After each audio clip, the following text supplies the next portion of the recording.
மகான சீரியலில் விஜய் பார்க்குறதுக்காக காவேரி வந்து போலீஸ் ஸ்டேஷன் போகிறாங்க. அப்போ வந்து விஜயை அடித்து அந்த காயத்தோடு இருக்காங்க. அப்புறம் விஜய் பார்த்து காவேரி அழுறாங்க. என்னால் தானே உங்களுக்கு இந்த நிலைமை, எனக்கு வந்து காசை நீங்கள் கொடுத்துட்டு இருக்கலாம்ல, எனக்கு கல்யாணம் பண்ணாமல் அப்படின்றாங்க.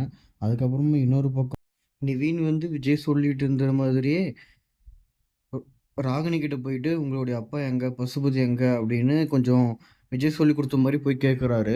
ஆனால் ராகினி வந்து அதை தெரிஞ்சுக்கிட்டு நம்ம அப்பாவை வந்து போட்டு வாங்கி கண்டுபிடிச்சி ஜெயிலுக்கு அனுப்பலான்னு பார்க்குறாங்க. அதனால சொல்லக்கூடாது அப்படின்னு யோசிச்சு அதை வந்து சொல்லவே இல்லை. அது போயிட்டு திருப்பி அவங்க அப்பா பசுபதி கிட்ட உன்னை வந்து இப்பயும் தேடிட்டு தான் இருக்காங்க, நீ கொஞ்சம் பத்திரமா இருந்துக்கோ அப்படின்னு சொல்கிறாங்க.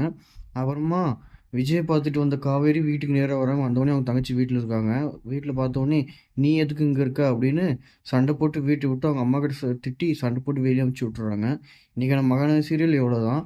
நம்மளோட சேனலை லைக் பண்ணி சப்ஸ்கிரைப் பண்ணுங்கள். ஏன்னா நான் உங்களை நம்பி தான் வீடியோ போடுறேன். இதில் வந்து டெக் சம்மந்தமான வீடியோ வரும். அதனால் சப்ஸ்கிரைப் பண்ணிட்டு பாருங்கள். Thank you, bye bye.